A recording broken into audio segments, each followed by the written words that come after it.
Então, hoje pela manhã nós começamos uma série aqui na igreja chamada Igreja em Missão, Fazei Discípulos. Igreja em Missão, Fazei Discípulos. E o tema da mensagem dessa manhã foi entendendo o que é discipulado. E nós vimos aqui que o discipulado cristão, ele envolve aprendizado com o verdadeiro mestre. O verdadeiro mestre não é um homem falho, o verdadeiro mestre não é uma instituição, o verdadeiro mestre não é uma denominação, o verdadeiro mestre não é uma tradição, o verdadeiro mestre é Jesus Cristo de Nazaré. Nós vimos também que o discipulado cristão implica em viver o projeto de vida de Jesus. Só vive o projeto de vida de Jesus quem nega a si mesmo, quem nega a autossoberania, o autocontrole, quem toma a sua cruz. E nós vimos aqui que tomar a cruz é aceitar a condenação, como também só vive o projeto de vida de Jesus quem morre para o mundo, morre para o maligno e passa a viver agora sob a influência de Cristo, da palavra de Cristo, dos mandamentos de Cristo. E eu concluí dizendo que o discipulado cristão consiste em participar da missão de Jesus. E eu contei a história do fundador da Jocum Brasil, que começou o seu trabalho em Minas Gerais, foi extremamente desencorajado para começar aquele trabalho, mas ele começou no ano de 1975, ele e a sua esposa, e hoje a Jocum tem mais de 66 bases em solo brasileiro, mais de 1.500 missionários espalhados entre as nações. E para minha surpresa, no final do culto eu recebi uma mensagem, um WhatsApp, uma pessoa que estava assistindo pelo YouTube a mensagem dizendo: eu conheci este missionário, e eu conheci a Cristo através de um grupo da base deste missionário. Discipulado cristão consiste em participar da missão de Jesus, que é uma missão de transformação de vidas, é uma missão de transformação de cenários, é uma missão de reconciliação. E nessa noite eu gostaria de falar com você sobre o tema Jesus, o maior exemplo de discipulador. E para esse tema eu te convido a abrir a sua Bíblia em Lucas capítulo 5, versículos do 1 ao 11. Lucas capítulo 5, versículos do 1 ao 11. Assim que você encontrar o texto sagrado, eu te convido a se colocar de pé para fazermos a leitura bíblica.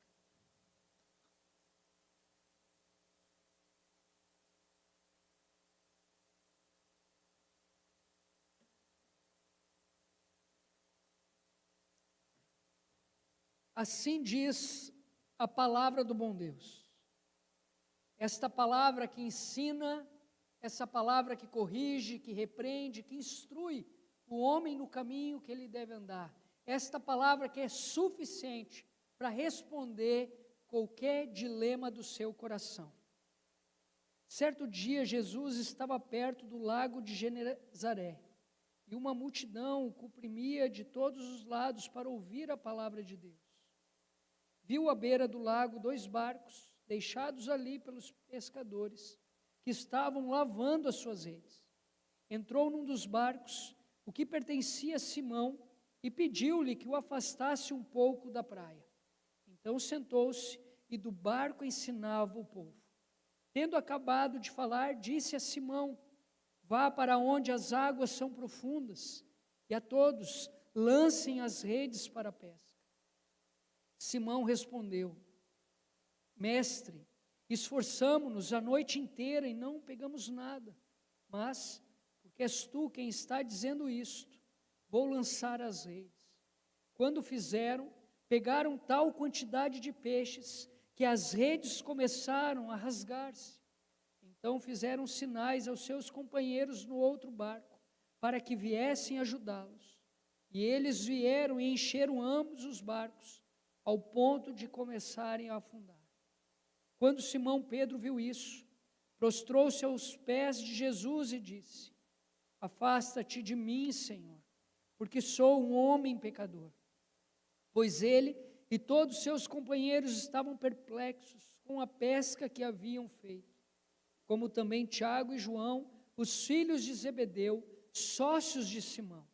Jesus disse a Simão: não tenha medo, de agora em diante você será pescador de homens. Eles então arrastaram seus barcos para a praia, deixaram tudo e o seguiram. Até aqui, vamos orar mais uma vez. Senhor Deus, muito obrigado pela tua boa palavra, pelos teus bons conselhos. Fala conosco nessa noite, Deus. Queremos ouvir a tua voz. Pai, esta mensagem já foi pregada inúmeras vezes, em muitos púlpitos, por diversos pregadores. Me ajuda, Senhor, a extrair da tua palavra aquilo que o teu Espírito Santo deseja falar com a tua igreja, Deus. Verdades que muitas vezes passaram despercebidas pelos nossos olhos e jamais desceram aos nossos corações. Que a tua palavra, Deus, possa falar conosco. Em nome de Jesus. Amém e amém. Até aqui, que Deus nos abençoe com a sua boa palavra. Podem se assentar. Muito se tem usado as palavras discipulado, discipulador, discípulo em nossas igrejas. Porém, e muitas dessas vezes, essas palavras foram usadas sem base bíblica, sem amparo no texto sagrado, prejudicando assim o ensino e a prática dessas palavras, que sim são bíblicas. Quantas pessoas hoje estão doentes? Quantas pessoas hoje estão machucadas? Quantas pessoas hoje estão mortas espiritualmente porque estas palavras não foram usadas de uma forma correta? E aqui vou citar um exemplo. Algum tempo atrás, conversando com um rapaz, eu falei a ele sobre discipulado, discipulador, discípulo, e ele olhou para mim e disse: para por aí, eu não quero mais ouvir o que você tem a falar, porque eu tive uma experiência em determinada igreja, onde essas palavras eram usadas semanalmente, porém eu não tive uma boa experiência com essas palavras. Ao invés de eu encontrar vida, ao invés de eu encontrar liberdade, ao invés de eu encontrar descanso, através do uso dessas palavras, a minha vida foi ladeira abaixo, a minha família foi ladeira abaixo, então eu não quero saber disso. E eu perguntei a ele: o que aconteceu para você estar tão revoltado só por eu ter mencionado essas 3 palavras, que para mim são bíblicas? E ele me respondeu: eu tinha encontro semanal com o meu discipulador, e ali eu tinha que prestar contas de tudo o que eu havia feito na semana, e eu tinha que pedir permissão de tudo o que eu ia fazer. Nós não estudávamos a Bíblia, nós não aprendíamos sobre Jesus, e ficava nisso. Chegou um ponto que eu acabei percebendo que eu estava envolvido numa dependência emocional. Isso trouxe problemas para a minha vida, como também para a vida da minha família. Quantas igrejas hoje estão enfermas, falidas, por causa do mau uso dessas 3 palavras: discipulado, discipulador e discípulo. Quando conheci Joyce, eu conheci ela cantando em uma igreja, e eu posso dizer ali, que desde o primeiro momento, Joyce ficou apaixonada por mim, desde o primeiro momento. Não demorou muito, eu querendo agradar a Joyce, comecei a frequentar essa igreja, uma igreja até então saudável. Não demorou muito, essas 3 palavras surgiram com força: discipulado, discipulador, discípulo. Eu comecei a ter encontro com o meu discipulador, onde eu tinha que prestar contas do que eu fiz durante a semana e pedir permissão a ele de algumas coisas que eu precisava fazer. Durou 3 semanas, eu abandonei o barco. Eu disse: isso não é discipulado, este cara não é discipulador, e muito menos eu um discípulo dele. Eu saí dessa igreja.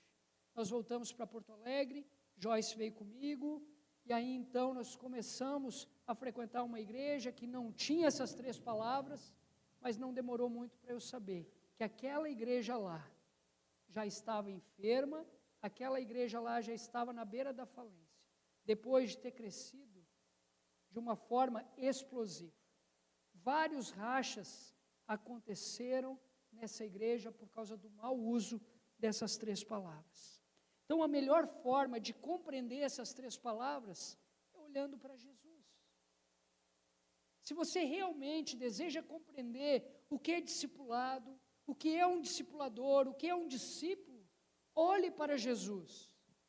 O comentarista vai dizer: é possível afirmar que Jesus foi um discipulador por excelência.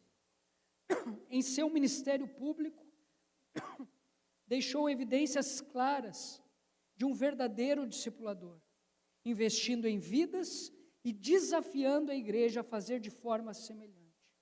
Jesus foi o melhor exemplo de discipulador porque, em primeiro lugar, ele caminhava com as pessoas. Ele estava no meio do povo. Atente para o que diz o versículo 1. Certo dia, Jesus estava perto do lago de Genezaré e uma multidão o comprimia de todos os lados para ouvir a palavra de Deus. Jesus, ele não ficava dentro de um gabinete pastoral. Jesus, ele não ficava preso dentro de 4 paredes de um templo. Jesus, ele andava no meio da multidão. E eu ouso a dizer aqui que o perfume de Jesus cheirava doença. O perfume de Jesus cheirava pecado. O perfume de Jesus cheirava morte, porque ele tocava nas pessoas. E ele deixava ser tocado por elas. Jesus, ele falava com as pessoas, e não só falava com as pessoas, como também ouvia as pessoas. Jesus, ele parava para ouvir as pessoas, e ele ouvia atentamente os dilemas das pessoas, as súplicas das pessoas, as dificuldades das pessoas. Mas é interessante observar aqui que Jesus não andou apenas em meio à multidão. Jesus, ele escolheu um grupo para andar o tempo todo com ele. Mais tarde, esse grupo ficou conhecido como discípulos. Os discípulos de Jesus.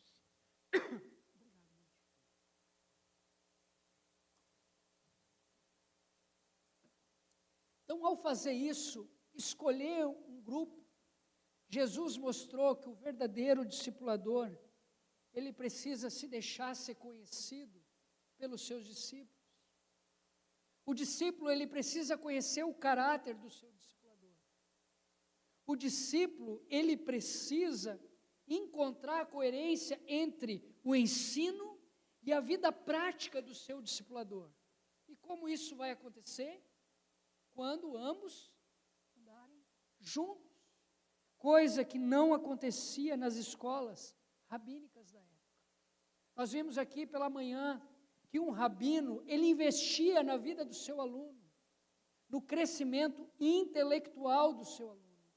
Porém, o aluno jamais tinha acesso ao seu discipulador fora das 4 paredes de aula. Jamais. Coisa que com Jesus não acontecia. Jesus, ele ensinava verdades do reino, vivendo essas verdades com os seus discípulos. Em Mateus, capítulo 16, versículos 13 ao 17, vai dizer assim: chegando Jesus à região de Cesareia de Filipe, perguntou aos seus discípulos: quem os homens dizem que o Filho do Homem é? Eles responderam: alguns dizem que é João Batista, outros Elias, e ainda outros Jeremias ou um dos profetas. E vocês? Perguntou Jesus. Quem vocês dizem que eu sou? Simão Pedro respondeu: tu és o Cristo, o Filho do Deus vivo. Respondeu Jesus: feliz é você, Simão, filho de Jonas, porque isto não lhe foi revelado por carne ou sangue, mas por meu Pai que está nos céus. A multidão não soube responder quem era Jesus, porque a multidão tinha encontros especiais com Jesus. Porém, só um homem soube responder quem Jesus era: Pedro, porque Pedro caminhava com Jesus. Diariamente, pela manhã, Pedro estava lá com Jesus. À tarde, Pedro estava lá com Jesus. À noite, Pedro estava lá com Jesus. Na madrugada, Pedro estava dormindo, deixou Jesus sozinho, mas estava perto. É preciso andar com Jesus para conhecer o seu caráter. O verdadeiro discipulador é aquele que caminha com as pessoas. Jesus não cometeu pecado. Jesus não tinha o que esconder. Mas nós precisamos lembrar que nós fomos chamados para sermos imitadores de Cristo. Como imitadores de Cristo, nós fomos chamados para sermos discipuladores. E para discipular alguém, nós precisamos caminhar com essa pessoa. Nós precisamos nos expor. Nós precisamos mostrar quem de fato nós somos. E aqui vem a dificuldade. Será que vale a pena mostrar quem de fato eu sou? Será que vale a pena mostrar as minhas fraquezas? Irmãos, quando eu entrei no ministério, eu acreditava nessa máxima. Eu quero andar com pessoas. Eu quero compartilhar com pessoas aquilo que eu tenho aprendido de Jesus. Eu quero me gastar fazendo isso. Eu quero abrir as portas da minha casa para receber pessoas. Quando eu for viajar, eu quero levar pessoas comigo. Mas não demorou muito, as burdoadas começaram a vir. E ao invés de eu permanecer assim, porque um discipulador que nasceu no coração de Deus, ele não pode ter medo de se expor. Ao invés de eu permanecer firme, dizendo, mesmo assim eu vou continuar andando com pessoas, eu acabei fechando a porta do meu coração, a porta da minha casa, a porta do meu carro, a ponto de dizer, é melhor ser um pastor de gabinete, um pastor de púlpito, do que ser um pastor de ovelhas. Quantas pessoas começaram bem dizendo, eu quero ser semelhante a Cristo, eu quero imitar a Cristo, eu quero ser um discipulador, não para ensinar as pessoas sobre mim, mas sobre Ele. Mas no meio do caminho, na caminhada, as pessoas começaram a descobrir as tuas falhas e expor as tuas falhas, a ponto de você fechar o seu coração, fechar a porta da sua casa, fechar a porta do seu carro e dizer, nessa ninguém me pega mais. A partir de agora eu vou frequentar culto, domingo após domingo, eu vou chegar, cantar, orar, ouvir a palavra e depois ir embora, porque eu não quero ter relacionamento com ninguém. Eu não quero ter relacionamento com ninguém. Essa semana eu estava lendo um livro sobre este assunto. Eu até compartilhei com 2 irmãos sobre este tema, é uma escola que eu estou fazendo, e um parágrafo do livro dizia assim, certa vez alguém disse que o evangelho sempre será um tesouro em vaso de barro. É importante caminhar lado a lado com as pessoas, conhecendo-as e tornando-se conhecido. Para alguns líderes, isso seria descer ao patamar em que se encontram, de onde apenas dão ordens e controlam as pessoas. O discipulado cristão implica em caminhar junto, em uma dinâmica onde o discipulador compartilha conteúdo e vida, e o discípulo responde, replicando o que aprendeu. Jesus foi o melhor exemplo de discipulador, porque, em primeiro lugar, ele caminhou com pessoas. Ele sabia das necessidades das pessoas. Em segundo lugar, ele investiu na formação de vidas. Irmãos, Jesus investiu. E ele não investiu nos melhores. Ele investiu nos piores. Ele investiu nos improváveis. Olha só o que diz o versículo 3 e o versículo 4. Entrou num dos barcos, o que pertencia a Simão, e pediu-lhe que o afastasse um pouco da praia. Então, sentou-se e do barco ensinava o povo. Tendo acabado de falar, disse a Simão: vá para onde as águas são mais fundas, e a todos lancem as redes para a pesca. Olha só esse detalhe do versículo 4. Tendo acabado de falar para quem? Para a multidão. Disse a Simão: vá para onde as águas são mais profundas, e dali eu quero que vocês lancem as redes. Jesus, ele não era apenas um mestre de palavras, mas de ações. Jesus, ele não era apenas um teórico, e nós sabemos que hoje em dia o mundo está cheio de teóricos, e as redes sociais provam isso. Todo mundo tem uma opinião, todo mundo tem uma solução, todo mundo tem uma palavra, mas Jesus não era apenas um teórico. Jesus, ele era um líder que praticava aquilo que ele mesmo ensinava. E aqui nos 2 versículos nós vamos ver Jesus ensinando para a multidão, mas depois ensinando de forma mais íntima e profunda para os seus discípulos. E aqui o íntimo e profundo tem a ver com conteúdo, mas tem a ver com prática. Lança a rede. Eu não pedi para a multidão lançar a rede, porque o ensino para a multidão, ele é geral. Eu estou pedindo para vocês que me conhecem, lançar a rede no improvável. A mera transmissão verbal de ensinamentos não é suficiente. Jesus investiu tempo na formação dos discípulos. Hoje a igreja carece de exemplos de vidas transformadas, e não de religiosidade ou de técnicas para persuadir as pessoas. Entretanto, essa carência somente será suprida quando o exemplo de Jesus for observado corretamente por líderes e seus liderados. O que isso quer dizer? O que isso quer dizer?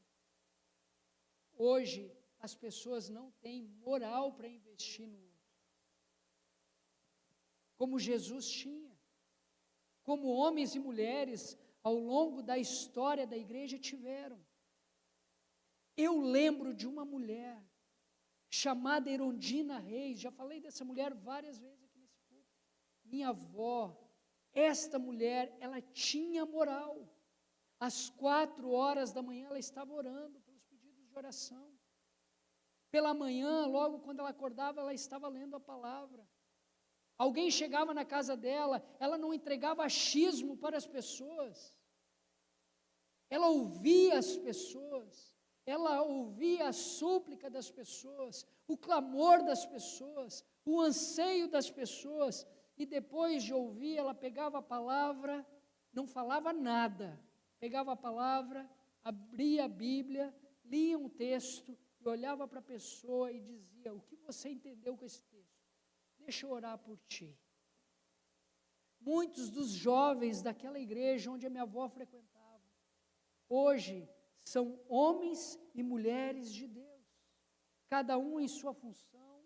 Deste grupo tem pastores, deste grupo tem músicos, deste grupo tem professores, e toda vez que eu me encontro com algum deles, todos falam a mesma coisa: a tua avó investiu na minha vida. Aqui nós vamos ver um exemplo de investir em pessoas. Quem quer seguir a ordem de Jesus, de ser um discipulador, precisa investir em pessoas.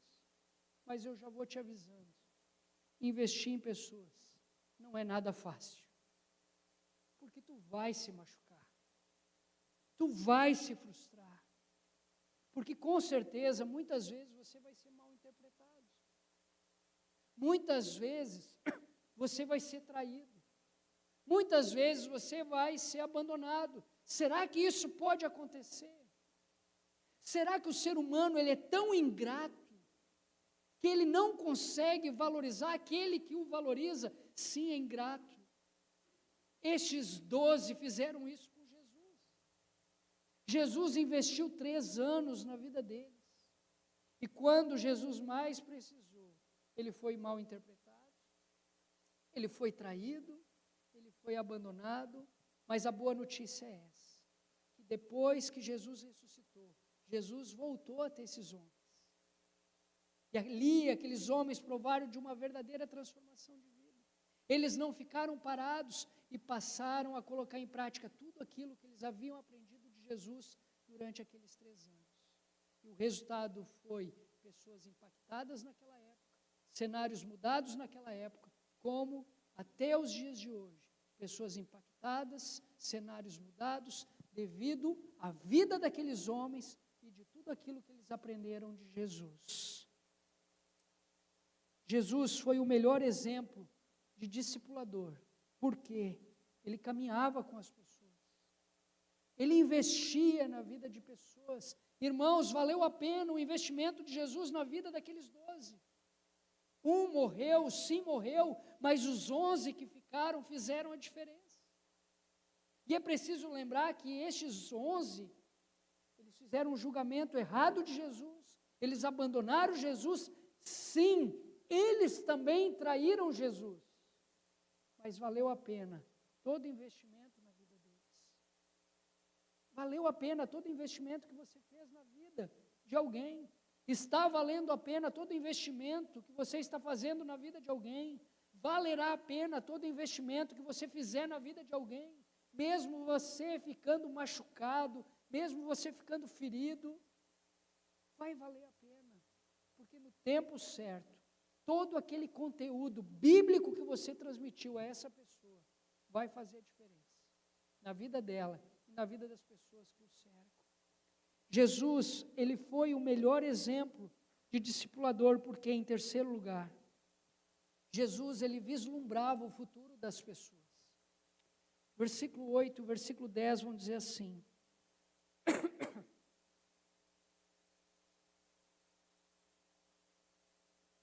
quando Simão Pedro viu isso, prostrou-se aos pés de Jesus e disse: afasta-te de mim, Senhor, porque sou um homem pecador. Como que Pedro se enxergava um pecador? Ele estava enganado? Não, ele estava certo. Ele realmente era um pecador. As pessoas que andavam com Pedro também enxergavam em Pedro um pecador. Tanto é que muitas vezes chamavam ele de Simão, que era o velho homem. Versículo 9. Pois ele e todos os seus companheiros estavam perplexos com a pesca que haviam feito, como também Tiago e João, os filhos de Zebedeu, sócios de Simão. Jesus disse a Simão: não tenha medo, de agora em diante você será pescador de homens. Quando Jesus olhava para as pessoas, ele enxergava além do que elas eram naquele momento. Quando Jesus escolheu aqueles 12, ele enxergou aquilo que aqueles homens poderiam se tornar, pescadores de homens. Você acha que Jesus não enxergou imperfeição naqueles homens? Você acha que Jesus não enxergou limitação naqueles homens? Você acha que Jesus não enxergou o fato de que aqueles homens, eles eram muito, muito mais abaixo do que qualquer aluno de outra escola? É claro que Jesus enxergou. Mas Jesus não focou nessas coisas. Jesus, ele focou naquilo que ele poderia fazer na vida daqueles homens, que era de transformá-los em pescadores de homens. Jesus focou naquilo que ele poderia fazer. Jesus, ele sabia o poder que ele tinha e o que ele poderia causar na vida de alguém. Todos já ouviram aqui o meu testemunho, então eu não vou falar muito sobre isso. Mas eu preciso resumir. Certa vez, eu tinha um sonho de ser pastor. Eu sempre ouvia as pessoas me dizendo, quando criança: você vai ser pastor, você vai ser missionário. Um dia, comecei a trabalhar na igreja. Joyce, ela dava estudo bíblico, trazia devocional na igreja e eu era motorista dos mais velhos, levando um no médico, o outro não sei aonde. E certo dia, Joyce e eu, nós éramos o único casal jovem da igreja. Os demais eram tudo pessoas acima de 60 anos. E ali um dia, os mais velhos me procuraram e disseram: Tiago, você por acaso não tem o chamado pastoral? Porque você gosta de gente, você gosta do evangelho, e nós estamos percebendo em você um pastor. Eu disse: olha, eu entendo que quem disse eu vou ser pastor ou não é a igreja, não sou eu. Então, se vocês acham que realmente eu fui chamado ao ministério pastoral, e eu ouvi isso a minha vida toda, eu preciso conversar com o líder dessa igreja. E ali eu fui conversar com o líder daquela igreja. E naquele momento, nós sentamos, eu disse a ele que eu tinha um sonho de ser pastor, as pessoas estavam reconhecendo em mim esse sonho. Ele olhou para mim e disse: você jamais vai ser pastor. Em primeiro lugar, porque Deus te chamou para ser empresário. E aí ele compartilhou comigo um sonho dele. Um dia eu sonhei que um empresário daria uma carreta para o meu grupo de música, e o meu grupo de música viajaria o Rio Grande do Sul todo, e este empresário é você. Eu disse: pô, que bom que Deus falou contigo, o senhor não falou comigo. Mas tudo bem. E ele continuou: segundo, você jamais vai ser pastor, porque você tem um péssimo português. Tu já não percebeu isso? Que eu jamais chamei você para lecionar uma aula na escola bíblica, para trazer um devocional. Eu sempre chamo a Joyce e não você.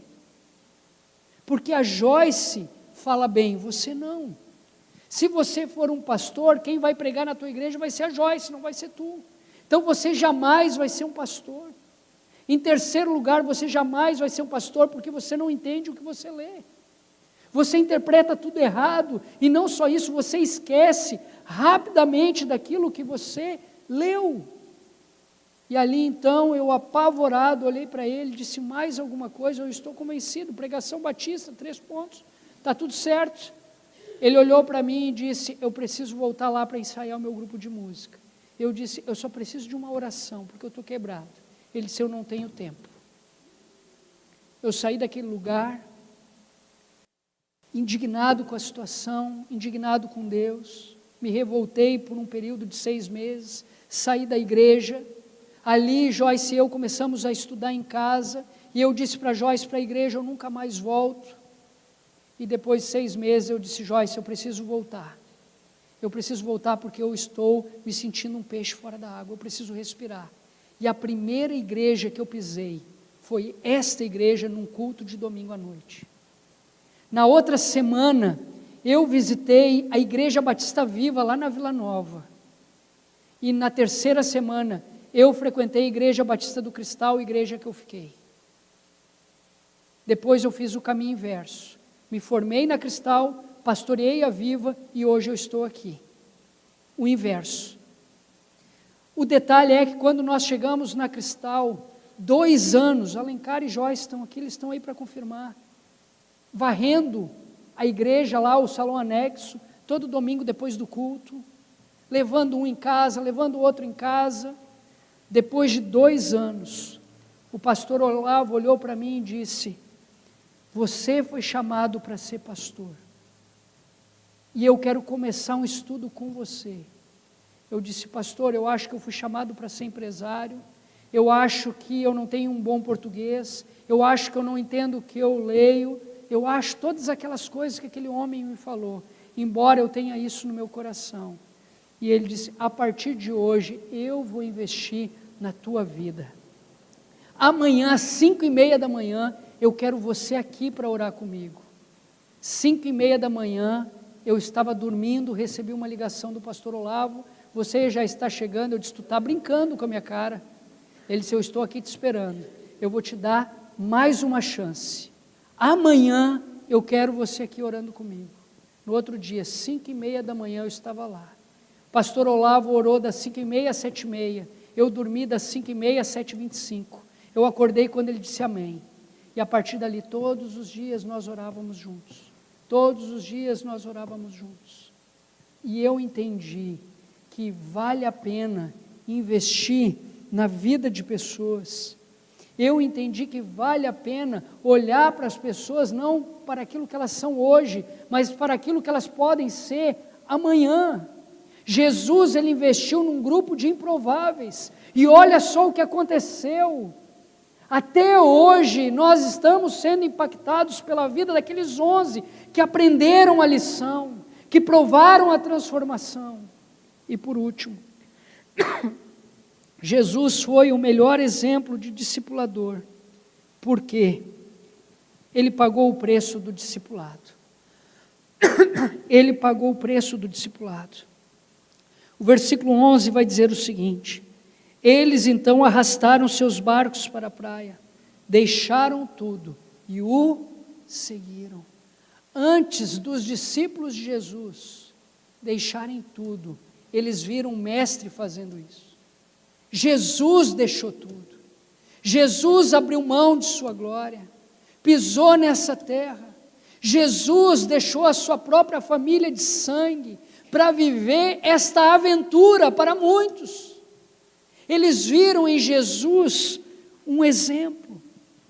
Em Lucas capítulo 9, versículo 62, Jesus vai dizer: ninguém que põe a mão no arado e olha para trás é apto para o reino de Deus.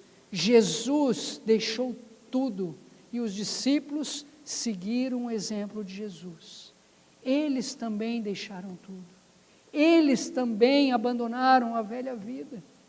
Então, nessa noite, abandone os velhos pensamentos. Nessa noite, abandone os velhos sentimentos.